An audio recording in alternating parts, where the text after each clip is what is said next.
Hello everyone. बहुत time के बाद मेरी ये वीडियो आ रही है एसएससी सीजीएल 2025 स्ट्रैटेजी को लेकर। इससे पहले 6 महीने पहले मैंने अपनी एक और वीडियो बनाई थी सेम टॉपिक पर, तो जो लोग उसे देखकर अभी तक अपनी प्रिपरेशन करते हुए आ रहे हैं आप उसी को फॉलो करिए। इस वीडियो में कोई स्ट्रैटेजी चेंज नहीं है, मैं अपनी कभी भी स्ट्रैटेजी चेंज नहीं करती हूँ, लेकिन कुछ लोग न्यू सब्सक्राइबर्स होंगे, न्यू एसएससी के फील्ड में आए होंगे, तो उनको वापस से वो वीडियोस नहीं मिल पाती, तो उनके लिए मैं वापस से जीरो टू हीरो, यानी कि अगर आपको इसके बारे में कुछ भी नहीं पता तो इस वीडियो में आपको ए टू जेड जानकारी भी मिल जाएगी, कैसे तैयारी करनी है वो भी मिल जाएगा, क्या एलिजिबिलिटी होता है, क्या हम एग्जाम को दे सकते हैं, कितना टाइम एग्जाम को देने में लगता है, ए टू जेड सारी चीजें आपको पता लगेंगी। तो मैं सबसे पहले आप लोगों को बता देती हूँ कि ये जो एसएससी सीजीएल 2025 का एग्जाम है जून जुलाई 2025 में टेंटेटिवली शेड्यूल्ड है, तो आपके पास 6 से 7 महीने हैं इस एग्जाम की तैयारी के लिए। एंड ट्रूली स्पीकिंग, अगर 6 से 7 महीने में आपको तैयारी करनी है तो आपके पास वेस्ट करने का टाइम नहीं है, यानी कि जो जैसे बताया जा रहा है आप उसको फॉलो करिए, बहुत ज्यादा इधर उधर दिमाग मत भटकाइए। और अगर आपको ऐसा लगता है कि भाई मुझे तो एसएससी के बारे में बेसिक जानकारी है, तो आप प्लीज टाइम स्टैम्प को यूज करिए, और जो भी आपको देखना है, यानी कि अगर आपको मैथ स्ट्रैटेजी देखनी तो आप सीधे वहां जाइए, इंग्लिश स्ट्रैटेजी देखनी तो सीधे वहां जाइए, अपना टाइम वेस्ट मत करिएगा। और अगर आपको वीडियो स्लो लगती है तो प्लीज आप 1.5x पर रखिए, लेकिन इस वीडियो को मूवी की तरह मत देखिए, अपने पास कॉपी पेन लेकर रखिए, जो भी जरूरी चीजें आपको लगती है, आपको लगता है कि ये सारी चीजें मुझे आगे तैयारी में हेल्प करेंगे, टाइम टेबल बनाने में, तो उन सब चीजों को नोट डाउन भी करेगा। तो चलिए अब हम वीडियो को शुरू करते हैं। देखिए, सबसे पहली चीज जो आपके दिमाग में आई होगी, जो भी एस्पिरेंट है, बिल्कुल नए नए जो है, वो है कि भाई एसएससी सीजीएल होता क्या, पहले ये तो बता दो। तो देखिए, ये एसएससी सीजीएल जो है वो एग्जाम होता है एक, जो कि स्टाफ सिलेक्शन कमीशन के द्वारा लिया जाता है। एसएससी का फुल फॉर्म यही होता है। और ये कौन सी कमीशन है, तो ये एक सरकारी कमीशन है जो कि डीओपीटी के अंदर में आती है, जिसका फुल फॉर्म है department of personal and training. अब सीजीएल क्या है जी, तो सीजीएल का मतलब होता है कंबाइंड ग्रेजुएट लेवल। तो नाम से ही आपको समझ में आ गया कि ये एग्जाम सिर्फ ग्रेजुएट्स के लिए है, तभी आप एग्जाम के दे पाएंगे। इसके बाद जो दूसरा क्वेश्चन आपके दिमाग में आता होगा कि कौन से स्टाफ, ये जो स्टाफ सिलेक्शन कमीशन है, इसमें कौन से स्टाफ सेलेक्ट होते हैं। तो देखिए, इस एग्जाम को अगर आप क्लियर करेंगे ना, तो आपको बहुत सारी मोर देन 50 पोस्ट के लिए चांसेस ओपन हो जाएंगे। इतनी सारी वैरायटी आ जाएगी, जिसमें कि आपके पास कुछ ग्रुप सी की पोस्ट है और कुछ ग्रुप बी की पोस्ट है।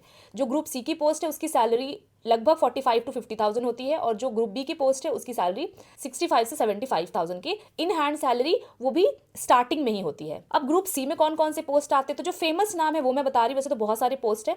Income tax inspector, divisional accountant, tax assistant, ये सब ग्रुप सी की पोस्ट है। ग्रुप बी में AS1 assistant section officer, excise inspector, AEO यानी कि assistant enforcement officer in enforcement directorate, CBI inspector, इस तरह की पोस्ट इसमें होती है। तो ये सारी जो पोस्ट है वो ग्रेड पे वाइज होती है, मतलब कुछ 4600 ग्रेड पे की होती है, कुछ 4800 ग्रेड पे की होती है, जिसकी वजह से आपकी सैलरी वेरी करती है। और ये सैलरी जो है लोकेशन वाइज भी वेरी करती है। अगर आप बड़ी सिटी में तो आपकी सैलरी ज्यादा होगी, जेड सिटी में तो कम होगी। और अगर आपको जानना है कि भाई ये पोस्ट में करना क्या होता है, काम क्या होता है, तो मैं बहुत सारी वीडियोज ऐसी बना चुकी हूँ जिसमें कि एक एक पोस्ट का डिटेल मैंने दिया है, तो आप वो सारी वीडियोज को भी मेरे चैनल पर देख सकते हो। तो आपको बेसिक स्ट्रक्चर समझ में आ गया एग्जाम का। अब मैं आपको बताती हूँ कि भाई एग्जाम होता कब है। तो देखिए, ये एक ऐसा एग्जाम है जो कि हर साल लिया जाता है। इसके बारे में आपको जानकारी ssc.gov.in इस वेबसाइट पर मिल जाएगी। और सिर्फ यही एग्जाम नहीं है जो एसएससी लेती है, इसके अलावा अगर आप 10th पास है तो आप MTS का एग्जाम दे सकते हैं, अगर आप सिर्फ 12th पास है तो आप CHSL का एग्जाम दे सकते हैं, अगर आप ट्रांसलेटर का कोई कोर्स कर रखा है तो आप ट्रांसलेटर का एग्जाम दे सकते हैं, अगर आपको पुलिस में जाना है तो आप CPO का एग्जाम दे सकते हैं। तो इस तरह की बहुत सारे एग्जाम्स ये कमीशन लेती है,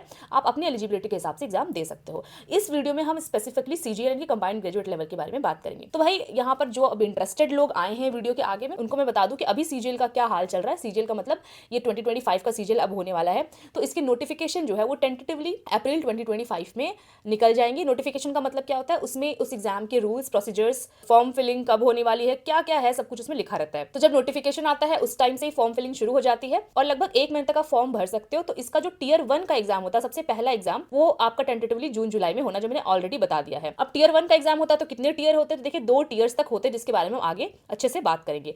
तो आप समझ सकते हो कि टियर 1 आपका जून जुलाई में होता है, तो एक्सपेक्टेड मंथ टियर 2 का होगा अक्टूबर 2025 में, और जो रिजल्ट होगा वो लगभग आपको 2-3 महीने लग जाते हैं आने में, तो दिसंबर जनवरी 2025 तक आपके रिजल्ट्स आ जाएंगे। और ये तब जब एसएससी बहुत ज्यादा स्पीड काम कर रही है। इसके बाद एक्सपेक्टेड मंथ ऑफ अपॉइंटमेंट अगर मैं बोलूं तो ये डिपेंड करता है कि आपको कौन सी पोस्ट मिली है। कुछ पोस्ट में जल्दी अपॉइंटमेंट हो जाता है, कुछ में लेट होता है, लेकिन फिर भी आप अंदाजा लगा करके चल सकते हो कि फरवरी से मार्च 2026 तक आपको एक ना एक ज्वाइनिंग लेटर आपके हाथ में होगा, अगर आप अच्छे से तैयारी करते हो तो। यानी कि आपको समझ में आ गई, जो पूरा गेम है ये 6 से 7 महीने का गेम है। अगर आप अपने जीवन की ये 6 से 7 महीने तैयारी के और फिर जो एग्जाम प्रोसेस में लगेगा वो, यानी कि टोटल मिलाकर के 1 साल 2 महीने 3 महीने तक का टाइम निकाल देते हो, तो आपकी एक अच्छी फ्यूचर होगी आगे, आपके पास एक सरकारी नौकरी होगी, एक स्टेबल लाइफस्टाइल होगी, अपनी फैमिली को अच्छे से देख पाओगे। तो अब आपको लेट नहीं करना चाहिए। और अगर मैं वैकेंसीज की बात करूँ तो मतलब मैं सच बताऊँ तो मौज ही मौज चल रही है एसएससी में, इतने सारी वैकेंसीज आ रही है। पिछले साल भी 17,000 तक वैकेंसीज है, तो इस साल 18,000 अभी तक वैकेंसीज है, जो कि फाइनल तक आते हुए मे बी 20,000 भी हो सकती है। और जबकि एसएससी में जनरली 6,000 से 16,000, मतलब 16,000 तो मैं ज्यादा कह रही हूँ, 10,000 8,000 के बीच वैकेंसीज रहती है। तो इस तरह की अपॉर्चुनिटी को आपको बिल्कुल भी मिस नहीं करना। जिसको एसएससी के बारे में ऐसे भी नहीं पता ना, वो भी तैयारी शुरू कर दो।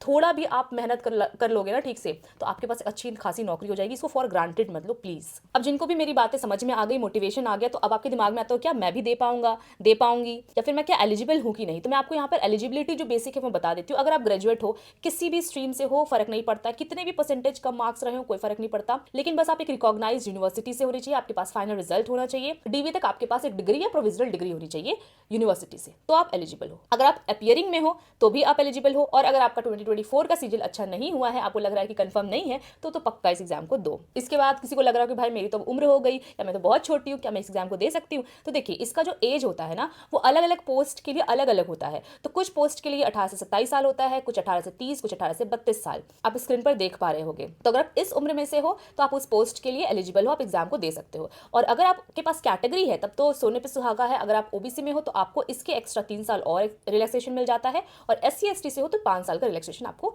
मिल जाता है। फिर कुछ लोगों के दिमाग में आ रहा होगा यार मैं तो फिजिकली डिसेबल्ड हूँ, मैं तो कलर ब्लाइंड हूँ, तो देखिए कोई चिंता की बात नहीं है, आप लोगों का भी ख्याल रखा गया है इसमें। नोटिफिकेशन में डिटेल में पढ़ लीजिएगा, लेकिन मैं आपको बता दे रही हूँ कि अगर आप एक पीडब्ल्यूडी सर्टिफिकेट बनवा लेते हैं, आपका एक बेंचमार्क डिसेबिलिटी होता है उस हिसाब से, तो फिर आप इस एग्जाम को देने के लिए बिल्कुल एलिजिबल हो। कुछ पोस्ट में हो सकता है आपको प्रॉब्लम आए, लेकिन बहुत सारे पोस्ट के लिए आप एलिजिबल हो। कुछ पोस्ट में अगर आपको लग रहा है कि आपको चश्मा लगा है तो कोई दिक्कत नहीं है, कुछ पोस्ट के लिए आप इनएलिजिबल हो सकते हो, लेकिन बहुत सारे पोस्ट के लिए आप एलिजिबल हो। सिमिलरली कलर ब्लाइंड भी हो तो भी बहुत सारे पोस्ट के लिए आप एलिजिबल हो। सो एक बार आप अच्छे से इनके मेडिकल फिटनेस वगैरह पिछले नोटिफिकेशन के 2024 वाले से चेक कर लो, उसके बाद आप धड़ल्ले से एग्जाम की तैयारी में लग जाओ। ठीक है, अब इतना तो आपको समझ में आ गया कि भाई मैं दूंगा कि नहीं दूंगा, थोड़ा मोटिवेशन तो आ गया होगा। अब एग्जाम के बारे में आपको बता दूं कि भैया आता क्या है एग्जाम में, मुझे पढ़ना क्या पड़ेगा। तो यहाँ पर देखिए मैं आपको बताती हूँ, और एग्जाम होता कैसे है, मुझे क्या क्या करना पड़ेगा। तो देखिए सबसे पहले जो एग्जाम का प्रोसीजर है ना वो है नोटिस, यानी कि नोटिफिकेशन आपका एग्जाम में आता है, जिसके बारे में डिस्कस कर चुकी हूँ। उसके बाद आपका होता है टीयर 1 जो कि क्वालिफाइंग होता है, मतलब 200 नंबर का पेपर होता है, इसमें कट ऑफ निकलती है। अगर आप कट ऑफ क्लियर कर गए तो आप इस एग्जाम को पास कर लेंगे, इसके मार्क्स ऐड नहीं होते हैं। सबसे जो मेन गेम है ना, जो मेरिट डिसाइड करता है वो होता है आपका टीयर 2। इसमें क्या होता है, 390 नंबर का पेपर होता है, इसमें आप जितने नंबर लाओगे उसी हिसाब से आप पास करोगे या फेल करोगे। पास भी करोगे तो कौन सी पोस्ट मिलेगी, जितने ज्यादा नंबर लेके आओगे उतनी अच्छी पोस्ट और उतनी अच्छी लोकेशन पे आपको मिलेगी। तो ये जो है ये हमारा है मेन जैकपॉट। ठीक है, इस पर हमको ध्यान देना है। ये आप कर लोगे, उसके बाद आपका पोस्ट प्रेफरेंस फॉर्म आता है, उसके बाद डिपार्टमेंटल डीवी होता है, मेडिकल होता है। ये डिपेंड करता है डिपार्टमेंट टू डिपार्टमेंट, कौन सा डिपार्टमेंट कौन सी पोस्ट आपको मिली। उसके बाद आपकी होती है ज्वाइनिंग। सो यहाँ से यहाँ तक का सफर इतना भी ईजी नहीं है, लेकिन अगर आप ध्यान से पढ़ो तो इतना भी टफ नहीं है। ठीक है, और अगर आपको इन सब के बारे में जानना है तो इसके लिए मैंने ऑलरेडी वीडियोस बना रखी है, डीवी पर, मेडिकल पर, पोस्ट प्रेफरेंस पर मैं जल्द ही वीडियो लेकर के आऊंगी। तो आप इस चैनल को सब्सक्राइब जरूर कर लेना, ताकि आपको एसएससी से जुड़ी हुई सारी जानकारी, सारी इंफॉर्मेशन इस चैनल पर मिल जाए। चलिए अब हम बात करते हैं कि जो टीयर 1 मैंने आपको बताया इसमें आता क्या क्या है। तो टीयर 1 के बारे में आपको सब कुछ बताती हूँ। देखिए इसमें 4 सब्जेक्ट्स आते हैं, maths, reasoning, English, GS. Question सारे ही 25-25 नंबर के होते हैं। एक एक क्वेश्चन होता है 2-2 नंबर का, और एक क्वेश्चन गलत करोगे तो 0.5 नंबर के आधे नंबर आपके कट जाते हैं। तो यानी कि हर एक सब्जेक्ट 50-50 नंबर का हो गया, टोटल आपके हो गए 200 नंबर। और इसको करने के लिए आपको मिलता है 1 घंटा। जी हाँ, 1 घंटा। इसका मतलब समझ रहे हो, स्कूल वाली पढ़ाई नहीं चलेगी, अलग से इसके लिए अच्छे से पढ़ाई करनी पड़ती है, टाइम मैनेजमेंट सीखना पड़ता है, मॉक टेस्ट कैसे देना, सब कुछ सीखना पड़ता है। और एक चीज मैं यहाँ पर आपको हाईलाइट करके बता देती हूँ कि आप ये मत समझना कि ये हम पढ़ रहे हैं तो हमें टीयर 2 के लिए फिर अलग से पढ़ना पड़ेगा, कुछ ऐसा नहीं है। आप जो टीयर 1 के लिए तैयारी करते हो ना, सेम तैयारी आपकी मेंस के लिए भी होती है, बट थोड़ा सा स्पीड आपको अच्छा करना पड़ता है, थोड़ा सा और एडवांस जाना पड़ता है, बाकी सेम तैयारी होती है। ठीक है, अब देखिए मैं आप लोगों को यहाँ पे कुछ अंदाजा भी दे रही हूँ कि देखिए 200 नंबर का तो ये पेपर है, आप कितना स्कोर करें ताकि आप सेफ रहे, आपको एक पोस्ट कोई ना कोई मिल जाए। तो आप कोशिश करिए जब तैयारी आपकी लगभग फाइनल पर हो जाए तो 135 से 140 नंबर आपके आ रहे होने चाहिए, और मॉक में आपका टारगेट होना चाहिए 160 से 165 नंबर के बीच में लाइए। जिस तरह से कट ऑफ्स बढ़ रहे हैं ना, बहुत ज्यादा जरूरी है कि आप अपना टारगेट हाई रखिए। ये मत सोचिए कि भाई कट ऑफ कम हो जाएगा, वो नहीं होगा। तो आप ये टारगेट रखिए। परसेंटाइल आप ध्यान रखिएगा, 95 परसेंटाइल टारगेट आपका होना चाहिए। जब आपकी तैयारी पूरी हो जाए। हो जाएगा मतलब देखिए, अभी आप तैयारी शुरू करोगे, अभी आप प्रीवियस ईयर क्वेश्चन उठा करके देखोगे ना, आपसे कुछ भी नहीं आ रहा हो सकता है कि 2-4 ही क्वेश्चन 100 में बने, लेकिन डरने की बात नहीं, वो सबके साथ होता है। हो सकता है 1 महीने में आपके 85-60 नंबर आना शुरू हो, लेकिन ये धीरे-धीरे करके आपका कुछ एक टाइम आता है जब आपके एकदम से नंबर बढ़ने शुरू होते हैं। तो इस टाइम तक आपको थोड़ा-सा वेट करना पड़ेगा, लेकिन सही डायरेक्शन में रहिएगा, सही गाइडेंस से प्रिपरेशन करिएगा, तभी ये हो पाएगा, ठीक है? तो अगर आपके 80-90 भी आ रहे हैं, नहीं बढ़ रहे हैं, 4 महीने बाद भी, 2 महीने बाद भी 100 तक ही पहुंच पा रहे, तो भी छोड़िएगा नहीं। अगर आपको लग रहा है कि आप सही है, बढ़ रहा है धीरे-धीरे करके ना कुछ भी, तो भी लगे रहिए, तो आप यहाँ तक जरूर पहुंच जाएंगे। और ये मार्क्स अचीव करने के लिए जो सबसे ज्यादा आपको ध्यान देने की जरूरत है वो है मॉक टेस्ट। और मॉक टेस्ट भी आपको जो तो नहीं लेना है, सबसे ज्यादा जो रेलेवेंट मॉक टेस्ट होगा ना, जिसमें कि प्रीवियस ईयर क्वेश्चंस आते हैं, आपको न्यू मॉक मिलेगा, वही लेना है। और उसमें टेक्स्ट बुक फेमस है, सिर्फ एसएससी के फील्ड में नहीं, जितने भी गवर्नमेंट एग्जाम्स होते हैं उनमें बेस्ट अगर मैं बोलूँ तो text book mock test provide करता है। और इसमें बहुत सारे सेल्स भी चलते रहते हैं और काफी अफोर्डेबल भी है। तो आप जैसे तैयारी शुरू करें तो कुछ टाइम बाद इसको ले लें, क्योंकि आपको शुरू करने के 1 महीने के बाद से ही सेक्शनल मॉक्स लगाने हैं। ठीक है, तो अब हम बात कर लेते हैं टीयर 2 में क्या आता है। टीयर 2 का जो पैटर्न है ना, वो लगभग जो सब्जेक्ट्स है वो टीयर 1 के जैसे, इसलिए मैं कह रही थी कि अगर आप टीयर 1 की तैयारी अच्छे से करते हैं तो समझो कि टीयर 2 तो आपका 80% हो ही गया, थोड़ा सा एडवांस आपको जाना पड़ेगा। इसमें भी सेम सब्जेक्ट्स आते हैं, मैथ्स, रीजनिंग, इंग्लिश और जीके। इसमें एक एक्स्ट्रा सब्जेक्ट आता है जो कि कंप्यूटर, जो कि आना भी चाहिए, क्योंकि आफ्टर ऑल आपको कंप्यूटर की जानकारी जॉब के लिए बहुत ज्यादा इंपॉर्टेंट है। लेकिन इसमें जो क्वेश्चन नंबर है वो डिफरेंट है। मैथ्स के आते हैं 30 क्वेश्चन, रीजनिंग के 30, इंग्लिश के 45 और जीके के 25 और कंप्यूटर के आते हैं 20 क्वेश्चन। तो सबसे ज्यादा वेटेज आपको दिख रहा है कि इंग्लिश का, इसलिए इंग्लिश को बहुत अच्छे से पढ़ने की जरूरत है, ठीक है। टीयर 2 में आपके हर एक क्वेश्चन के मार्क्स भी अलग होते हैं। मतलब जैसे आपने टीयर 1 में देखा था कि हर एक क्वेश्चन 2 नंबर का था, यहाँ पर हर एक क्वेश्चन 3 नंबर का होता है और नेगेटिव मार्किंग में यहाँ पर 1 नंबर कट जाते हैं। एक क्वेश्चन गलत होगा तो आपका 1 नंबर कट जाएगा। तो उस हिसाब से मैथ्स 90 नंबर का हो गया, रीजनिंग 90 नंबर का, इंग्लिश 145 नंबर का, जीके 75 नंबर का और कंप्यूटर 60 नंबर का। लेकिन यहाँ पर आपको ध्यान देने की बात है कि जो कंप्यूटर है ना वो क्वालिफाइंग होता है, मतलब कि एक सर्टन इसका कट ऑफ होता है, जैसे कि 60 में से 30 नंबर या 35 नंबर, अगर आप उसको क्लियर कर लोगे बस आप कंप्यूटर में पास हो। इसके नंबर नहीं ऐड होते हैं, नंबर जो ऐड होते हैं वो मेन इन्हीं चारों सब्जेक्ट्स के ऐड होते हैं, ठीक है। इसके बाद जो टाइम आपको मिलता है वो मैथ्स और रीजनिंग करने के लिए आपको 1 घंटा मिलता है। मतलब 1 घंटे में ही आपको या तो मैथ्स पहले करो या तो रीजनिंग पहले करो, जो जैसे करना है करो, लेकिन ये दोनों मिलाकर 1 घंटे में कर लो। सिमिलरली इंग्लिश और जीके दोनों मिलाकर के आपको 1 घंटे मिलते हैं और कंप्यूटर के लिए अलग से आपको 15 मिनट मिलता है। ये एग्जाम एक साथ ही होता है, मतलब जैसे अगर मैथ्स रीजनिंग का जैसे ही 1 घंटे खत्म होते हैं, इंग्लिश और जीके का अपने आप ओपन हो जाता है क्वेश्चन, ठीक है। और ये सब MCQ होता है, मतलब आपको कंप्यूटर ऑनलाइन एग्जाम देना होता है, यहाँ पे कोई आपका ऑफलाइन एग्जाम नहीं होता है। उसके बाद जैसे ही इंग्लिश और जीके का आपका 1 घंटा कंप्लीट होता है, कंप्यूटर अपने आप ओपन हो जाता है, ठीक है। इसमें आपको कुछ भी नहीं करना होता है, आपको बस टाइम मैनेजमेंट करना होता है। मैंने यहाँ पर टारगेटेड मार्क्स भी लिखे हैं कि आपको कितना टारगेट रखना चाहिए ताकि आप एक अच्छी पोस्ट ले पाओ। तो जिस हिसाब से कंपटीशन चल रहा है, आप मैथ्स को 30 मिनट में करने की कोशिश करें। जब भी आप तैयारी शुरू करें और एक अच्छी तैयारी पे पहुंचे तो आपका टारगेट होना चाहिए कि मुझे मैथ्स को 30 मिनट में कंप्लीट कर लेना है। वैसे रीजनिंग को आपको 25 मिनट में कंप्लीट करने का टारगेट रखना है, इंग्लिश को 35 मिनट में और जीके को 10 मिनट में, और कंप्यूटर को तो आपको 45 मिनट, और कंप्यूटर के लिए तो आपको 15 मिनट मिल ही रहे हैं, तो ये पूरा टाइम आपको कंप्यूटर में ही देना पड़ेगा। और मार्क्स का आप कितना टारगेट करिए, तो मैथ्स में कोशिश करिए आपके 85+ मार्क्स होने चाहिए जब तक आपका तैयारी कंप्लीट होगा। वैसे ही रीजनिंग में 85, इंग्लिश में 120, जीके में 50 और कंप्यूटर में 40 से 45 नंबर का मार्क्स। ये आज नहीं होगा, लेकिन आप 6-7 महीने की तैयारी जब कर लोगे ना, सही से कर लोगे, तो ये आप मार्क्स और टाइम अचीव कर लोगे, ठीक है। तो डरना नहीं है एक बार में देख करके, ये धीरे धीरे करके ही अचीव होता है। 2-4 महीने में आपको कुछ पता नहीं लगेगा, लेकिन जब आप करते रहोगे ना, तो जाकर के धीरे धीरे अपने आप होने लग जाता है। तो ये सारे जब एग्जाम आपके हो जाते हैं तो उसके बाद आपका होता है एक ब्रेक। इसके बाद आपका टाइपिंग शुरू होता है। जी हाँ, टीयर 2 में आपका टाइपिंग भी होता है और ये कंपलसरी होता है, आपको देना पड़ता है। इसके लिए 10 मिनट का आपको डेमो होता है, मतलब चेक करते हैं कि भाई सब कुछ कीबोर्ड मॉनिटर सब कुछ ठीक से काम कर रहा है कि नहीं। उसके बाद आपका होता है मेन टाइपिंग, जो कि 15 मिनट का होता है और आपको लगभग 30 वर्ड पर मिनट की स्पीड चाहिए होती है। ये भी आपका कंप्यूटर में होता है, कोई पेपर वगैरह नहीं मिलता है। और इसके लिए आपको जैसे मैंने बताया 15 मिनट लगते हैं। तो आपको जो टारगेट होना चाहिए ना, वो 40 वर्ड पर मिनट का होना चाहिए इन 15 मिनट्स। तो टाइपिंग के लिए अगर आपको ज़्यादा जानकारी चाहिए तो मैंने ये वाली वीडियो बना के रखी है, इसमें A to Z टाइपिंग के लिए बताया है। आपको SSC के बारे में कोई भी जानकारी चाहिए ना, तो ऑलरेडी मेरे में पहले सालों के जो एग्जाम्स रहे हैं उसके लिए मैंने वीडियो बना के रखा है, तो वहाँ जाकर आप पूरी जानकारी ले सकते हो। हालांकि 2025 के लिए आगे मैं वीडियोस और लेकर के आऊँगी, चैनल को सब्सक्राइब जरूर कर लेना, ठीक है। तो अब देखिए हम टोटल में अगर आ जाते हैं तो 150 क्वेश्चन टोटल है, 390 नंबर का है क्योंकि कंप्यूटर क्वालिफाइंग होता है। टोटल जो आपको टाइम मिला है वो 2 घंटे 15 मिनट, ये सारे मिला करके मिला है। तो आपको टारगेट कितना का होना चाहिए, 330 से 340 का टारगेट आपको लेकर के चलना। ये सारा सम अप करोगे तो 330 से 340 का आएगा।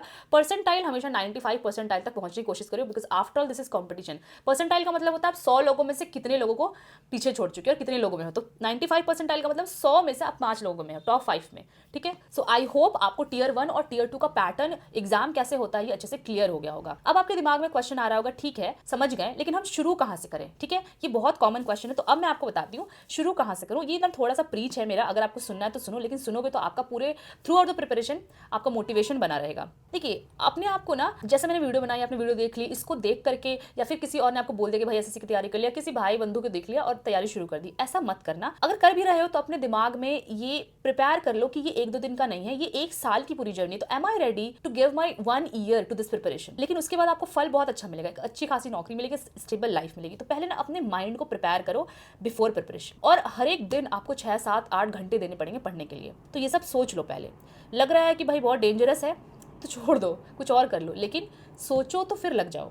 ठीक है, इसके बाद ना, मैंने से बोला किसी के बोलने से ये काम मत करना, एक आपका खुद का इमोशनल रीजन भी होना चाहिए। जैसे फैमिली प्रॉब्लम्स है, आपकी फैमिली में फाइनेंशियल प्रॉब्लम्स है, आपको एक नौकरी की जरूरत है, आप पढ़ाई में ठीक ठाक हो लेकिन आप मेहनत करने के लिए रेडी हो, तो तैयारी शुरू कर दो।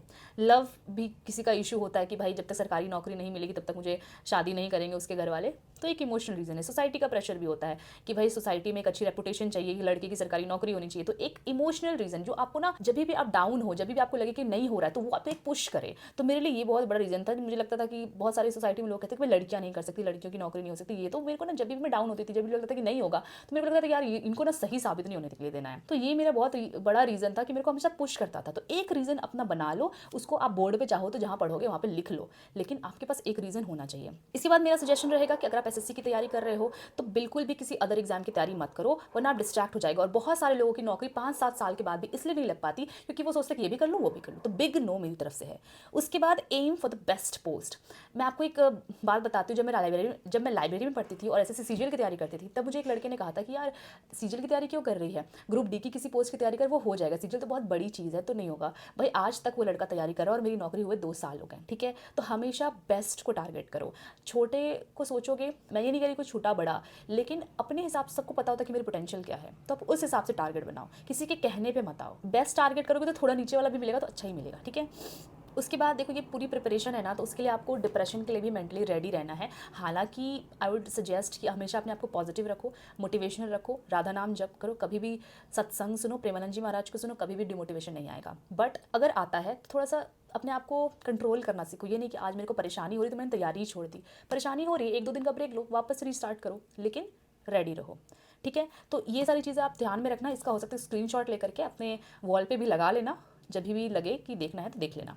ठीक है, अब ये सारी चीज़ें सुनने के बाद, समझने के बाद, अब मैं आती हूँ आपको बताने के लिए तैयारी करनी कैसे है, पढ़ना किस तरह से है। ठीक है, तो मैं आपको बता दूं, देखिए सबसे पहले जो है ना, आपको करना होता है आपका सिलेबस कंप्लीट। सिलेबस आपको मेरे टेलीग्राम चैनल पे मिल जाएगा या फिर आप ऑनलाइन सर्च करोगे मिल जाएगा। सिलेबस एक बार देख लेना। इन शॉर्ट जो भी बुक्स में बताऊंगी उसके मेनू में, उसके कंटेंट्स में जो चैप्टर्स के नाम है वही उसका सिलेबस है। ठीक है, उसके बाद आपको करना होता है प्रीवियस ईयर क्वेश्चन का रट्टा मार लेना होता है, क्योंकि एसएससी एक ऐसा एग्जाम है ना जिसमें कि प्रीवियस ईयर क्वेश्चन से रिपीटेड आते हैं, तो ये तो आपको रटे हुए होने चाहिए पिछले 2 साल के। ठीक है, इसके बाद आपको करना होता है मॉक लगाना होता है मैक्सिमम से मैक्सिमम, और उसके बाद करना होता है मॉक एनालिसिस, क्योंकि सब कुछ आने के बाद भी एग्जाम क्रैक नहीं कर पाओगे जब तक एनालिसिस नहीं करोगे, क्योंकि इसी से मार्क्स बढ़ते हैं, इसी से गलतियां सुधरती हैं। तो ये हो गया स्टेप बाय स्टेप, ये आपको एक साथ करने हैं, सारी चीज़ें एक एक करके नहीं करना है। अब देखिए सिलेबस कंप्लीट कैसे करोगे, तो सिलेबस कंप्लीट करने के लिए आपको सबसे पहले अपना रिसोर्स क्लियर कर लेना है। मतलब कौन से टीचर से आपको पढ़ना है, कौन से बुक्स पढ़ने हैं, कौन सा मेंटोर्स आपको गाइडेंस के लिए चाहिए। मेंटोर का मतलब जैसे मैं हूँ या कोई और चैनल है जो कि आपको गाइडेंस देता है, तो वो हमारे 1 से 2 चैनल फिक्स होना चाहिए कि उसी से करना है।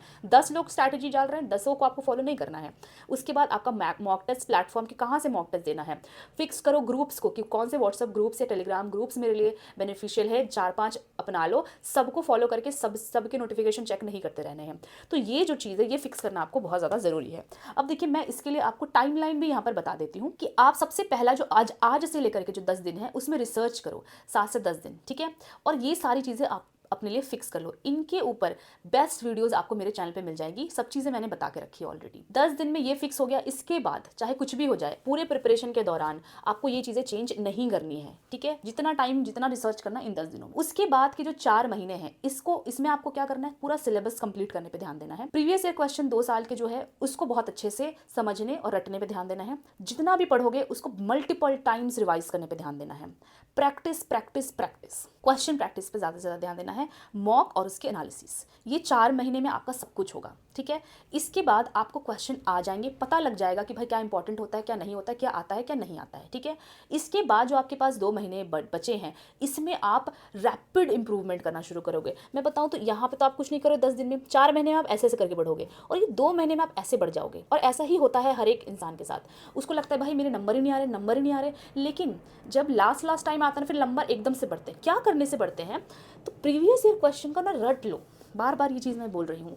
इसके बाद बहुत ज़्यादा प्रैक्टिस करो। आपको ना एक टाइम पे लगेगा कि क्या सेम ही चीज़ की प्रैक्टिस कर रहे हैं, लेकिन एग्जाम जो है ना नॉलेज का खेल नहीं है। एसएससी सीजीएल ये खेल है स्पीड का और कितना जल्दी आपके दिमाग में स्ट्राइक करता है। तो वो स्ट्राइक करेगा जब एक ही तरह के क्वेश्चन को बार बार बनाओगे। आपको लग सकता है कि भाई इतना ईजी है ये, तो मतलब मैं वैसे एग्जाम में आके बना लूँगा, लेकिन नहीं, उसी को बार बार करते रहो करते रहो करते रहो करते रहो। तो वो होती है प्रैक्टिस, रिपीट रिपीट रिपीट। और सबसे इंपॉर्टेंट है मॉक और मॉक एनालिसिस इस टाइम पर, ये जो 2 महीने आपके बचेंगे, क्योंकि आ तो गया है सब कुछ, लेकिन कहीं ना कहीं आप अटक रहे हो, तभी तो मॉक में नंबर नहीं आ रहे ना।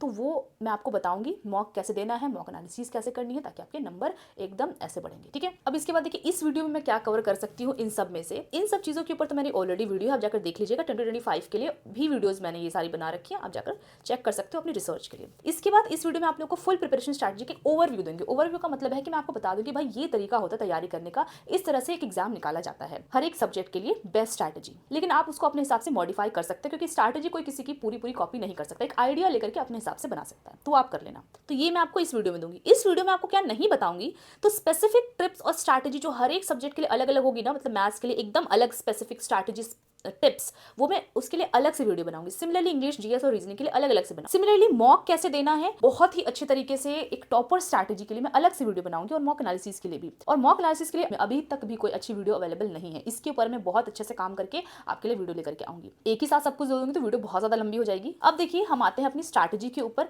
Subject wise. तो सबसे पहले हम लेते हैं मैथ्स, क्योंकि ये आजकल इतना टफ नहीं पूछा जा रहा है, लेकिन मैथ्स एक ऐसी चीज है ना जिसको आप रट नहीं सकते। इसको आपको टाइम देना ही होगा, चाहे इसका वेटेज कम ही क्यों ना हो जाए, इसलिए समझना बहुत ज्यादा जरूरी है। इसमें देखिए 2 तरह के मैथ्स होते हैं, एक तो होता है अरिथमेटिक, होता है एडवांस। आपको समझ में आता होगा, अरिथमेटिक का मतलब होता है जैसे परसेंटेज, एवरेज, एक्सेट्रा, इस तरह का। एडवांस का मतलब होता है मेंसुरेशन, ट्रिगो, ज्योमेट्री, इस तरह का। यहाँ पर हम मैथ्स की एनालिसिस कर देते हैं कि मैथ्स में से सीजन में लगभग आपके पास 22 से 25 चैप्टर्स कुछ होंगे, और एवरेज जो टाइम लगेगा ना आपको एक चैप्टर करने में, वो 5 दिन लगेगा। हो सकता है किसी में आपको 2 ही दिन लग जाए, छोटा चैप्टर हो सकता है किसी में आपको 7 दिन लग जाए, तो एवरेज में 5 दिन का मान के चल रही हूँ। यानी कि टोटल टाइम आपको सारे चैप्टर्स कंप्लीट करने में लगभग 110 दिन या 120 दिन का लगेगा, जिसमें से कि आप 30 डेज मान लो रिवीजन आप बीच बीच में करोगे। एक चैप्टर पढ़ करके खा तो नहीं जाओगे ना, उसको वापस से रिवाइज भी करोगे, तो वो सारा रिवीजन का टाइम मिला करके आप 30 दिन मान लो, तो लगभग आपको 4 महीने लगेंगे सारे ही चैप्टर्स कंप्लीट करके उसका रिवीजन करने में भी। और इतना करने के लिए आपको देना है पर डे 3 घंटे का टाइम। और इसमें सबसे इंपॉर्टेंट चीज आपको ध्यान रखनी है, ये मोस्ट इंपॉर्टेंट है, कि पहले दिन जो पढ़े उसको दूसरे दिन जरूर रिवाइज करें,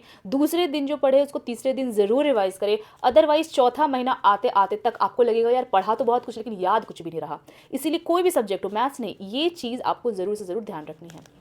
अब मैथ्स की तैयारी के लिए मैं आपको बताती हूँ 5 स्टेप्स रूल्स। इसका मतलब क्या है कि हर एक चैप्टर को आपको किस तरीके से कंप्लीट करना है ताकि आपको बहुत ज़्यादा उसमें कॉन्फिडेंस आए, आपको याद भी रखे। तो देखिए कोई भी चैप्टर आप उठा रहे हो उसको ना सबसे पहले आप वीडियो से कंप्लीट करो, क्योंकि आप जो 10th में पढ़े होगे उस हिसाब से आपको चैप्टर नहीं बनाना है एग्जाम में। इसके लिए अलग तरीका होता है कॉम्पिटिशन में, ठीक है। तो या तो आप पेड कोर्स ले रहे हो या तो फ्री कोर्स ले रहे हो। पेड कोर्स ले रहे हो उसका मैं नाम नहीं बताऊंगी आपको, आप सर्च कर लो जो 10 दिन मैंने आपको बोले उसमें। अगर फ्री यूट्यूब से तैयारी कर रहे हो तो ऐसे टीचर से पढ़ो, आप अलग अलग चैप्टर्स के लिए अलग अलग टीचर से पढ़ सकते हो, नो प्रॉब्लम, लेकिन ऐसे टीचर से पढ़ो जिन्होंने प्लेलिस्ट फुल अवेलेबल करवा करके दी है। और ये सारे टीचर्स के कंपाइलेशन करके मैंने बेस्ट टीचर की एक वीडियो बनाई है, जिसमें मैंने बताया कि कहाँ से आपको फ्री में कंटेंट मिलेगा, किस टीचर से आप यूट्यूब में फ्री में पढ़ सकते हो, जिन्होंने सब कुछ अवेलेबल करवा के दिया है। तो सारा काम तो मैंने आपका कर ही दिया है, तो लाइक जरूर कर दो भाई इस वीडियो को, ठीक है। इसके बाद आप कंसेप्ट बहुत बढ़िया से कर लो, रटने की कोशिश बिल्कुल मत करना, समझने की कोशिश करना, चाहे आपने 10th-12th में पढ़ा हो कि नहीं पढ़ा हो, अब पढ़ना पड़ेगा। तो लगभग आपका 8-9 घंटे लगेंगे एक चैप्टर को कंप्लीट करने में।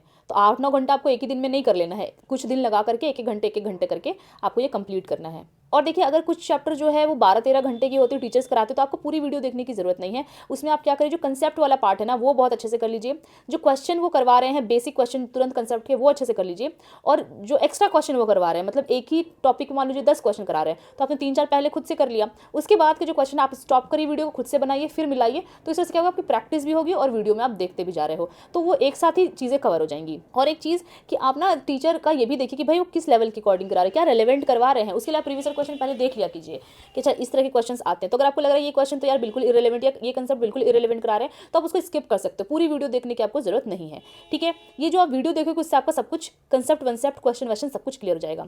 लेकिन आपको मूवी की तरह वीडियो नहीं देखना है, आपको बनाने हैं वीडियो के साथ साथ नोट्स। तो देखिए जो पेड कोर्सेज वाले लोग हैं उसको तो ऑलरेडी नोट्स मिल जाते हैं, या फिर जो टीचर्स होंगे वो पीडीएफ देंगे क्वेश्चन वगैरह के, तो उसी को प्रिंट करके वहीं पर आप छोटा छोटा नोट्स बना लीजिए ताकि आपका टाइम और ज़्यादा वेस्ट ना हो।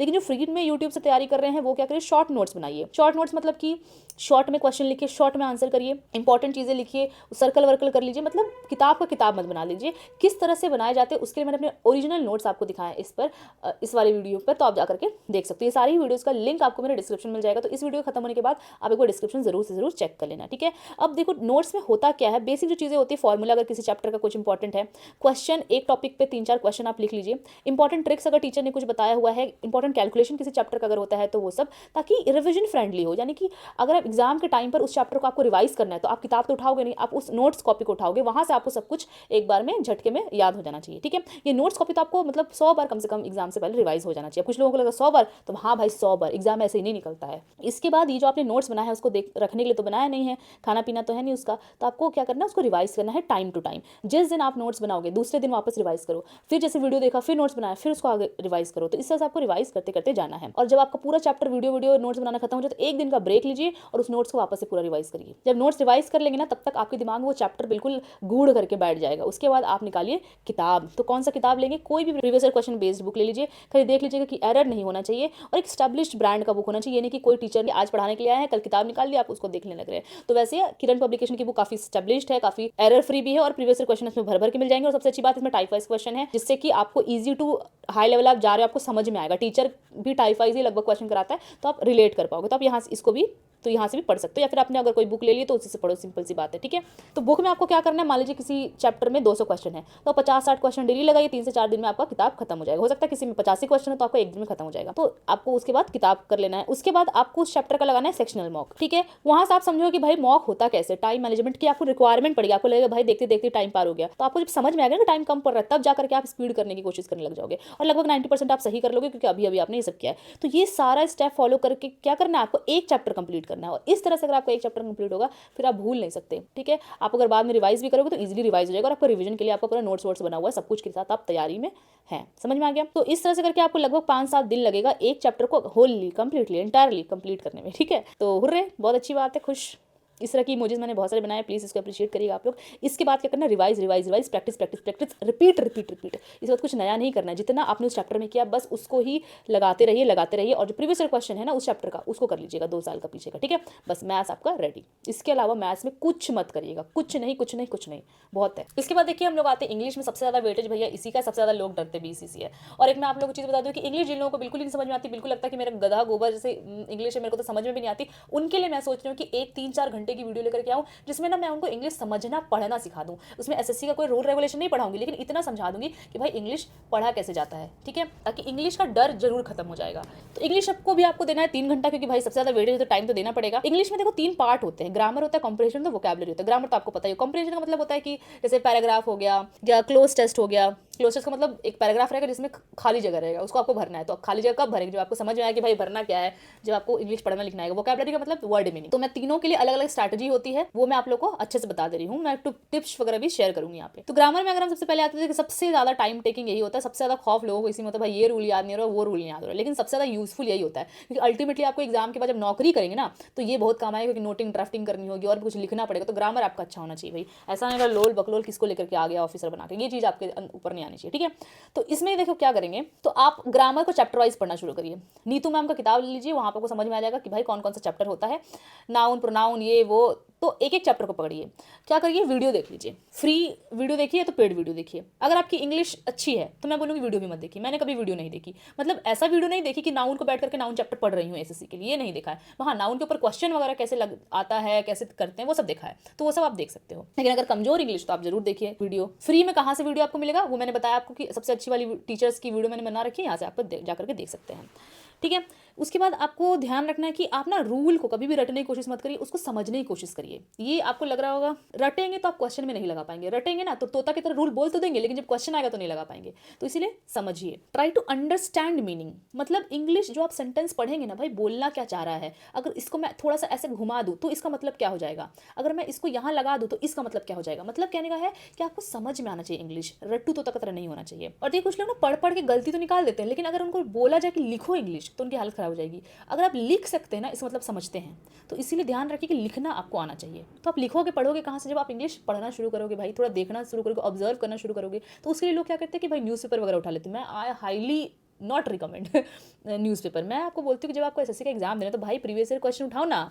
आरसी कम है क्या, आरसी में इतने सारे सेंटेंसेस लिखे रहते हैं, यहाँ से आपको प्रैक्टिस भी होगा, यहाँ से आप पढ़ना भी सीख लेंगे। एमबी बुक एक आती है जिसमें कि सारे प्रीवियस ईयर क्वेश्चन दिए हुए होते हैं, या तो किरण की किताब भी आती है जिसमें कि सारे आरसीस आपको एक साथ मिल जाएंगे। वहाँ से आप पढ़ना शुरू करिए, तो आपकी रीडिंग भी अच्छी हो जाएगी, समझ में भी आ जाएगा, ऑब्जर्व भी कर लेंगे और आरसी भी प्रैक्टिस हो जाएगा। ठीक है। इसके बाद मैं इंग्लिश में कभी भी नहीं बोलती कि आप नोट्स बना लीजिए, प्रॉपर टीचर जो पढ़ा रही क्वेश्चन नोट्स बना ना, आपको नोट्स बनाना है। अगर टीचर कोई ऐसा क्वेश्चन करा रही है, ऐसा इंपॉर्टेंट बात बोल रही है जो आपको लग रहा है कि आप भूल सकते हैं, तो आप बनाइए। रूल वगैरह का या क्वेश्चन वगैरह का नोट नहीं बनाया जाता, क्योंकि रूल आपको नीति मॉम की किताब में बिल्कुल नोट्स की तरह ही दिए हुए हैं शॉर्ट में, तो आपको नोट्स बनाने की जरूरत नहीं है, आप उसी किताब में हाईलाइट करके पढ़ सकते हैं। इसके बाद कभी भी ना रट्टा मार रूल्स नहीं। मैं आपको अपने लाइब्रेरी की एक बात बताती हूँ, एक लड़की थी भाई, रूल्स उसको ना, जैसे अगर मैं 1.1 का पूछ लूँ नाउन चैप्टर में कौन सा रूल लिखा तो बता देगी, लेकिन क्वेश्चन उसको दे दे तो कुछ नहीं आएगा। क्यों? क्योंकि समझ में नहीं आया है उसको। रूल समझ में आना चाहिए, तब जाकर क्वेश्चन में लगा सकते हो। और एग्जाम में क्वेश्चन आता है, रूल लिखने नहीं आता है, तो इसीलिए इस चीज़ को आपको ध्यान में रखना है। और कभी भी ना आपको रूल पढ़ के नहीं याद होगा, रूल आपको याद होगा जब क्वेश्चन में कम से कम 100 क्वेश्चन उस रूल को लगा लेंगे ना, फिर हो ही नहीं सकता कि आप उस रूल को भूल जाएं। तो कभी भी रट के रूल मत पढ़िए, जितना ज़्यादा आप क्वेश्चन लगाएंगे रूल अपने आप याद हो जाएगा भैया। ठीक है। इसके बाद आप ज़्यादा रूल याद करना चाहते हैं और जब भी जैसे मैंने बताया आप आरसी पढ़ो, तो वहाँ पर जो सेंटेंसेस लिखे ना, देखिएगा आपको ना बहुत जगह पे वही रूल मिलेगा जो आप पढ़े हैं। तो आप ऑब्जर्व करिए कि भैया ये तो देखो हम पढ़ा था यही आ गया। तो ये चीज़ आपको ध्यान में रखना है कि आप पढ़ते पढ़ते नोटिस करना है रूल को, नाउन कौन सा है, प्रोनाउन कौन सा है, ये वर्ब आ रहा है, देखो ये जीरेंड आ रहा है, ये इस तरह से लगा हुआ है, ये वाला रूल अप्लाई हो रहा है। तो आप ऑब्जर्व करते रहो तो आपको देखना रूल याद हो जाएगा। ठीक है। और जब आपका सब कुछ हो जाए ना, तो आप प्रीवियस ईयर क्वेश्चन की जो वीडियोज़ होती है, मतलब इसमें सोल्यूशन कराते हैं, जैसे 2023 का टियर 1 का पेपर या टियर 2 का पेपर, तो इस तरह का जो पेपर होता है वो आप जाकर के वीडियो देख सकते हो, तो उससे आपको और क्लैरिटी मिलेगी और आपको समझ में आएगा कि कैसे करना है। ठीक है। इसके बाद बुक्स अगर मैं बोलूँ तो आपको कौन सा करना है, नीतू मैम वॉल्यूम 1 वॉल्यूम 2, किरण या फिर एमबी, दोनों में से एक, क्योंकि दोनों ही प्रीवियस ईयर बेस्ड है। तो ये ले लीजिए, इसमें आपको सारा ग्रामर वार मिल जाएगा, वोकैबुलरी मिल जाएगा, इसमें वोकैबुलरी बहुत सारे प्रैक्टिस क्वेश्चन मिल जाएगा और इसमें तो प्रीवियस ईयर क्वेश्चन है ही। तो आपको करना क्या है, किताब में से ईच रूल, नीतू मैम के बारे में बता रही हूँ मैं, एक एक रूल एक एक एग्जाम्पल के साथ और इंटेंस अंडरस्टैंडिंग के साथ आपको पढ़ना है। मतलब आपको समझ में आना चाहिए क्यों और कैसे कब। ठीक है। ये सब चीज़, क्वेश्चन जो बैक साइड में होता है वो आपको कर लेना है। क्वेश्चन चैप्टर का जो प्रीवियस ईयर क्वेश्चन का होता है वो आपको कम से कम 100 कर लेने हैं उस चैप्टर के। जब आप एक चैप्टर के 100 प्रीवियस ईयर क्वेश्चन लगा लोगे ना, तो आप रूल नहीं भूलोगे। I can give you in writing कि नहीं भूलोगे, जितना क्वेश्चन में लगाओगे, रटने की कोशिश करोगे भूल जाओगे। ठीक है। उसके बाद आपको लगा लेना है सेक्शनल मॉक, और मॉक एनालिसिस करोगे तो आपको मिस्टेक्स का पता लगेगा। मॉक एनालिसिस कैसे करते हैं उसकी वीडियो में अलग से अच्छे से बनाऊंगी, बिल्कुल सोच समझ के। ठीक है। उसके बाद इतना कर लोगे, ग्रामर में आपको कोई बाल बाका नहीं कर सकता है, बस उसके बाद आप रिवाइज करते रहना। इसके बाद एक्स्ट्रा कुछ मत करना, बस जो किया उसको रिवाइज करते रहना। ठीक है। इसी वजह नेक्स्ट चीज़ है वोकैबुलरी। वो देखिए उसमें बहुत कोई डरते कि भाई हमको याद नहीं होता, ये नहीं होता, तो वोकैबुलरी याद कैसे को, उसके लिए मैंने ये वाली वीडियो बना के रखी ना भाई, जाके देखते क्यों नहीं हो, जो बोला है उसको अप्लाई करो। यहाँ पे मैंने शॉर्ट में बताया कैसे याद करो। देखो, या तो पहली बात तो रट्टा मार लो, जिनको लगता है कि हमको कुछ नहीं हो सकता, रट्टा मार के याद हो जाता, तो प्लीज रट्टा मार लो। दूसरा निमोनिक्स। निमोनिक्स का मतलब होता है कि कुछ आप कहानी की तरह या कुछ सेंटेंसेस में उसको याद कर लो, अगर आपको याद होता है तो कर लो। बहुत सारे ऐसे यूट्यूब पे टीचर्स हैं जो निमोनिक्स के माध्यम से आपको बहुत सारी वोकैबुलरी याद करवाते हैं, तो आप उन यूट्यूब को भी देख सकते हो, उन यूट्यूब चैनल्स की वीडियोज़ को भी। ठीक है। मैंने यहाँ पे लिखा है यूट्यूब पर जो ट्रिक्स होते हैं ना, वो आपको देखा करो। मैं भी स्टार्टिंग में देखती थी तब मुझे समझ में आता था कि अच्छा इस तरह से याद कराते हैं, तो आपको एक पैटर्न समझ में आ जाए कि वर्ड को याद करना कैसे। जब आपको समझ में आए तो फिर खुद ही सारा में करने लग जाओ। लेकिन जब यूट्यूब पे पढ़ोगे ना और आपको जब टीचर बोलेगा सुन करके, तो आपको ज़्यादा याद होता है, तो आप वहाँ से याद कर सकते हो। नेक्स्ट तरीका है कि आप उस वर्ड को सर्च कर लो गूगल पे, तो आपका मीनिंग आ जाएगा, सेंटेंस आ जाएगा, कुछ इमेजेस देख लो, उसके बाद वो जो है याद आपको रहेगा वो वर्ड। ठीक है। या तो आप किसी पर्टिकुलर वर्ड को किसी पर्टिकुलर पर्सन से आप रिलेट कर सकते हो, जैसे कि मान लो लोकोसियस, इसका मतलब होता है बहुत बातूनी। तो आप किसी पर्सन का अगर आपको दिमाग में आता चेहरा कि भैया ये तो लोकोसियस है, तो उस तरह से करके आप पर्सन से रिलेट करके भी वर्ड्स को याद कर सकते हो। या फिर मैं जो सबसे ज़्यादा करती थी ना, मैं ये यूज़ करती थी, अटैच ए पॉजिटिव और negative feeling to the word. मतलब जैसे मेरे को अगर बोला गया फिलैंथ्रोपिस्ट, तो मेरे को ना पता नहीं अगर मैं ये वर्ड भूल जाती, लेकिन मुझे ये पता होता है कि ये एक वर्ड ऐसा है ना जिसके साथ पॉजिटिव कनेक्शन है, मतलब ये कोई पॉजिटिव वर्ड है जिसका कोई अच्छा मतलब है। अगर मैं लिखूँ मिसोजिनिस्ट तो शायद मैं इसका मतलब भूल जाऊँ, लेकिन मुझे पता रहेगा कि इसका नेगेटिव सेंस है, मतलब कुछ ना कुछ नेगेटिव इससे वाइब आ रही है। तो मैं बहुत सारे वर्ड्स को ना ऐसे करके याद करती थी। इससे होता था क्या कि मेरे को एंटोनिम सिनोनिम में बहुत ज़्यादा मतलब फ़ायदा मिल जाता है। जैसे मान लो फिलंथ्रोपिस्ट है, अब मुझे इसका मतलब नहीं पता, लेकिन मुझे पता है ये पॉजिटिव है, तो इसका जो एंटोनिम होगा वो हमेशा नेगेटिव होगा। तो मुझे अगर मान लो कि 2 3 4 ऑप्शन दिए गए हैं, तो मुझे मतलब नहीं पता, लेकिन मुझे एक का मतलब पता है कि इसका नेगेटिव मीनिंग है, तो मैं सीधा एंटोनिम ये लगा दूंगी। तो समझ रहे हो? तो इस तरह से करके आपको याद करना है।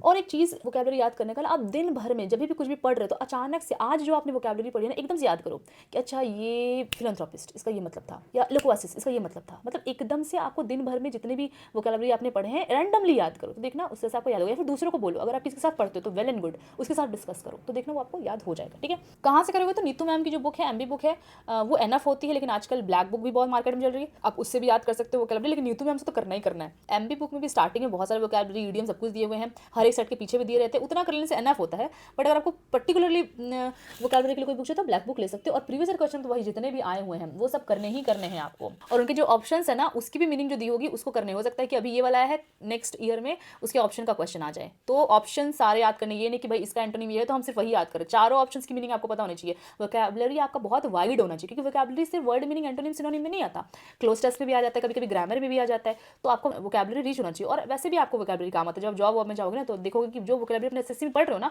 वो वोकैबुलरी एक्चुअली यूज होता है गवर्नमेंट डॉक्यूमेंट्स में, इसीलिए वही सारे वोकैबुलरी दिए जाते हैं। तो उसको अच्छे से आप देखो। ठीक है, उसके बाद क्या करना है? Revise revise revise. इसके बाद हम आते हैं कॉम्प्रिहेंशन में। देखिए कॉम्प्रिहेंशन जो है मुझे सबसे ज़्यादा टफ लगता था जब मैं तैयारी करती थी, क्योंकि भाई बहुत गलतियाँ होती थी। लेकिन जब मुझे ट्रिक इसकी पता लगी ना कि भैया ये ऐसे बनाया जाता है, फिर मेरे को सबसे ईजी यही लगता था। मतलब मेरा कॉम्प्रिहेंशन ऐसा हो गया था कि बिल्कुल डर खत्म हो गया था और बहुत कम गलतियाँ होने लग गई थी मेरी।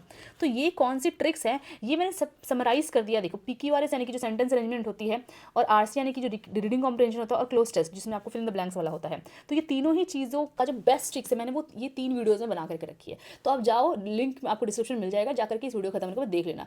उसके बाद कभी ऐसा नहीं होगा कि इन तीनों में आपको डर लगेगा, मजा आएगा बनाने में। इनफैक्ट तो आप प्रैक्टिस कहाँ से करोगे इन तीनों की? तो एमबी बुक अगर आपने लिया है तो वहाँ से प्रैक्टिस करो, या किरण की बुक ली है तो किरण की बुक से प्रैक्टिस करो, और जो प्रीवियस ईयर क्वेश्चन है एटलीस्ट लास्ट 2 ईयर्स की वहाँ से ही प्रैक्टिस करो। ये नहीं कि आप रैंडमली कहीं कहीं से उठा के प्रैक्टिस करते जा रहे हो, और मॉक टेस्ट में जो आएगा वहाँ से आपकी प्रैक्टिस होती जाएगी। ठीक है, चलिए अब हम आ जाते हैं जनरल अवेयरनेस पे। इस पे भी बहुत सारे लोग भाई घबराते हैं कि भाई हम कहाँ से करें, कैसे करें।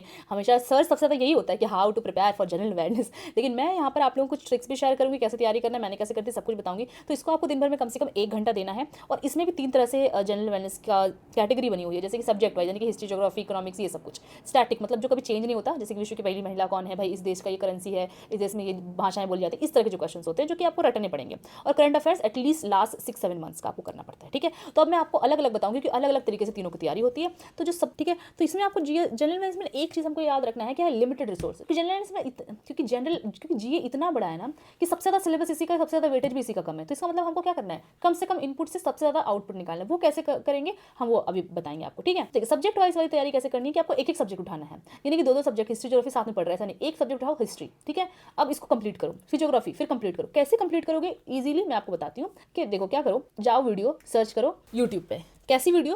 तो हिस्ट्री का पूरा निचोड़, या फिर पूरी हिस्ट्री एक ही वीडियो में कराई हुई हो। कौन सी ऐसी वीडियोस है वो मैंने इस वाले वीडियो पे बताया हुआ है कि कहाँ से आपको हिस्ट्री, ज्योग्राफी, सारी सब्जेक्ट्स की ऐसी वीडियोस मिलेगी जिसमें एक ही वीडियो में सब कुछ कराया हुआ है।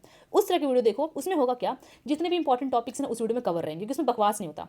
ठीक है, उस तरह की वीडियोस बहुत ही बेनिफिशियल होती है, क्रोनोलॉजी के साथ आपको समझाया जाता है, कंसेप्ट भी समझ में आ जाता है, इंपॉर्टेंट क्वेश्चन भी कवर हो जाते हैं, प्रीवियस ईयर क्वेश्चंस भी कवर हो जाते हैं, और बेसिक क्रोनोलॉजी और कंसेप्ट उसमें कवर होते हैं। तो वीडियो आपने देख ली, आपको समझ में आ गया कंसेप्ट वगैरह। अब आप उठाओ किताब। कौन सी किताब? अगर आपको लग रहा है कि भाई मेरा थ्योरी अभी भी कमज़ोर है, या फिर मेरे को थोड़ा वीडियो से नहीं समझ में आया, मेरे को ज़्यादा ही पढ़ना है, तो आप किरण थ्योरी की बुक उठा सकते हो। जो वीडियो में पढ़ाया गया है उसी चीज़ को आप हाईलाइट कर लो ताकि आप रिवाइज कर सको। ठीक है, लेकिन सब कुछ नहीं पढ़ना है आपको इस वाली बुक से। जितना वीडियो में आपको बताया गया, जितना आपको लग रहा है कि इस तरह की चीज़ें इंपॉर्टेंट है, उसी को हाईलाइट करो, उसी को पढ़ो। ठीक है, अगर आपको लग रहा है कि किरण की थ्योरी की बुक मुझे नहीं लेनी है, तो आप वीडियो देख करके छोटे छोटे नोट्स भी बना सकते हो। अगर आप नोट्स नहीं बनाना चाहते तो किरण थ्योरी की बुक में हाईलाइट कर लो, सिंपल सी बात। ठीक है, और यही आपका बुक और यही आपका नोट्स हो गया। इसी को आपको बार बार रिवाइज करते रहना है। इसके अलावा आपको जीएस में कुछ भी नहीं करना है। समझ में आया?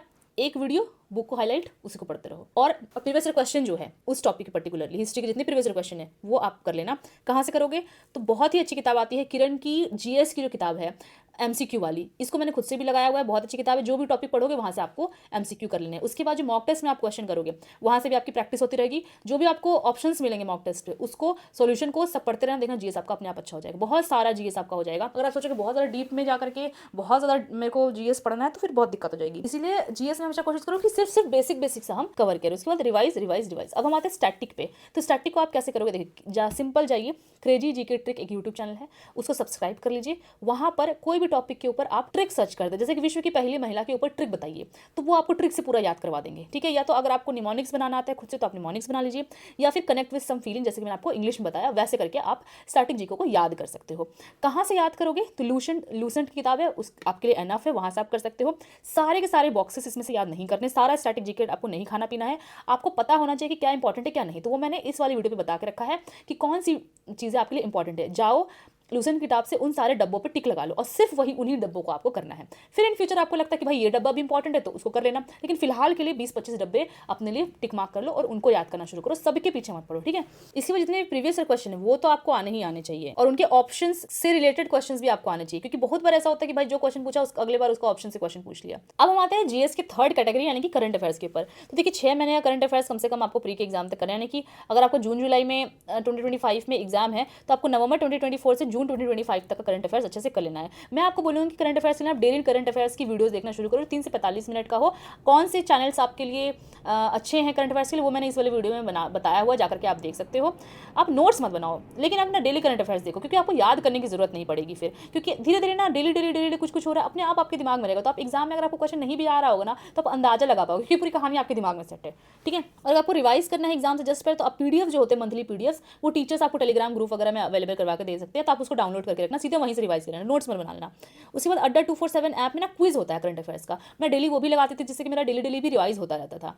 और उसके बाद जब आप मॉक वॉक दोगे ना तो वहाँ से भी देखना आपको जीएस के अच्छे क्वेश्चन मिलेंगे, सॉल्यूशन में अच्छे क्वेश्चन मिलेंगे, तो आप उनके लिए एक नोट्स बना लेना जो आपको मॉक टेस्ट से मिले, क्योंकि मॉक टेस्ट से भी बहुत बार क्वेश्चन आ जाते हैं। उसके बाद जब एग्जाम बहुत ही नजदीक आ जाएगा तो आप मंथली वाली जो वीडियोज हैं इनकी 6 महीने की और 6 मंथली कंपाइलेशन है वो सारी वीडियो देख लेना और पीडीएफ से रिवाइज कर लेना। उसके बाद आपको डेली करंट अफेयर्स की वीडियो से रिवाइज नहीं करना है, लेकिन डेली बेसिस पर डेली करंट अफेयर्स की वीडियो देखोगे तो मेरे ख्याल से ज़्यादा अच्छा होता है। तो इस तरह से करंट अफेयर्स की तैयारी कर सकते हो। इसके बाद हम आते हैं रीजनिंग में। देखिए सबसे ज़्यादा मैंने कम टाइम इसी को देती थी और सबको कम टाइम इसमें देना चाहिए, क्योंकि मैथ्स अगर आपकी अच्छी है, आपके नंबर खेलने की ताकत अच्छी है, नंबर पहचानना आता है, तो रीजनिंग आपके हाथ में। थोड़ी बहुत अगर आपकी हिटिंग पावर अच्छी है, आप प्रैक्टिस बहुत ज़्यादा करते हो ना, तो आपका हो जाएगा। और प्रैक्टिस रीजनिंग की इनिशियली तो आप बुक या प्रीवियस क्वेश्चन से करोगे, बाद में आपकी जो है प्रैक्टिस सिर्फ मॉक टेस्ट से होगी, क्योंकि जितना आप मॉक टेस्ट लगाओगे उतना आपका रीजनिंग होता रहेगा। तो इसके लिए मैं आपको बता रही हूँ, सिंपल आप जाइए सीधे प्रीवियस क्वेश्चन उठाइए, वहाँ से आप क्वेश्चन लगाना शुरू करिए जहाँ पे आपको लग रहा है, देखना मैक्सिमम आपसे होने लगेगा। लेकिन अगर सेम टाइप के क्वेश्चन में आप अटक रहे हो, जैसे कि मान लो सीरीज के क्वेश्चन है या फिर ट्रायंगल जो क्वेश्चन होते हैं, अगर वो है वहाँ पर बार बार अटक रहे हो, तो जाओ सिंपल आप वीडियो सर्च करो उस टॉपिक का, वहाँ पर देखो 15-20 मिनट की वीडियो आएगी, किसी भी टीचर का देखो जो ट्रिक बता रहे हैं उसको नोट कर दो, उसके बाद उस ट्रिक को यूज़ करके आप क्वेश्चन बोला करना, देखना मैक्सिमम आपके क्वेश्चन हो जाएंगे। और रीजनिंग में ना सबसे ज़्यादा टिप की बात अगर मैं बताऊँ तो प्रैक्टिस है। देखिए हो सकता है कि सीरीज वाले क्वेश्चन में आपको पता तो है करना क्या होता है, लेकिन वहाँ पर अटकता कैसे बंदा कि उसको हिट ही नहीं कर रहा है। तो हिट कब करता है? जब आप ज़्यादा ज़्यादा प्रैक्टिस करते हो। ठीक है, तो प्रैक्टिस इसमें बहुत ज़्यादा ज़रूरी है। और बाकी table, cubes, prime numbers, number game, fast calculation, ये सारी चीज़ें अगर आपकी सही है तो रीजनिंग वैसे ही सही है। ठीक है, और कैलकुलेशन कैसे फास्ट करें उसके लिए मेरी वाली वीडियो जाकर देख सकते हो। मतलब सब कुछ तो मैंने बनाया हुआ है भाई, आप इंतजार किस चीज़ से करो, आपको तो मैंने रिसर्च का टाइम भी नहीं दिया, सब कुछ तो मैंने करके दे दिया है। जाना डिस्क्रिप्शन में सब चीज़ की वीडियो मिल जाएगी, तो उसके बदले भाई सब्सक्राइब कर दो, लाइक कर दो, शेयर कर दो जो भी लोग एसएससी सीजीएल की तैयारी कर रहे हो, ताकि सबको एक अच्छी गाइडेंस मिल पाए एक ही टाइम पे। ठीक है, सो व्हाट नेक्स्ट? अब आपके दिमाग में रहो भाई इसके बाद भी कुछ है, हम बिहार के लोग जानते हैं दूर क्या होता है। ठीक है ना, टेंशन में आ जाओगे, टेंशन मानने की कोई बात नहीं है। मैंने आपको ऑलमोस्ट सब कुछ बता दिया है। 10 दिन आपको करना है रिसर्च, उसके लिए एएसओ व्लॉग्स में सारी वीडियोस मिल जाएगी। 4 महीने revision, mock analysis, notes already मैंने बता दिया है। उसके बाद खुद ब खुद 2 महीने के बाद आपके रिपीटेशन, मॉक टेस्ट और एनालिसिस करके नंबर बढ़ने लग जाएंगे। इसके बाद टेंशन करने की जरूरत नहीं है। इसके बाद ना 4 महीने के बाद ये टॉपर वाला फेज शुरू हो जाता है, जो सही से तैयारी कर रहा है खुद ब खुद उसको समझ में आने लग जाता है कि आगे क्या करना है। तो ये जो मैंने वीडियो में बताया ना कि 4 महीने में क्या करना है, वो क्या आगे क्या करना है वो आपको खुद ब खुद समझ में आएगा। देखना आगे तो मैं वीडियो बनाऊंगी, लेकिन खुद ब खुद आपके दिमाग में डिसीजन की पावर हो जाएगी। तो thanks for watching this video, like, share and subscribe to the channel, comment I will crack SSC CGL 2025। ये बहुत जरूरी है, आपको कॉन्फिडेंस मिलेगा और मुझे पता लगेगा कि आपने लास्ट तक वीडियो देखी। तो प्लीज ये वाला कमेंट करते हुए जाना। चलिए मिलते हैं ऐसी ही इन्फॉर्मेटिव वीडियो के साथ, आगे तब तक के लिए जय हिंद।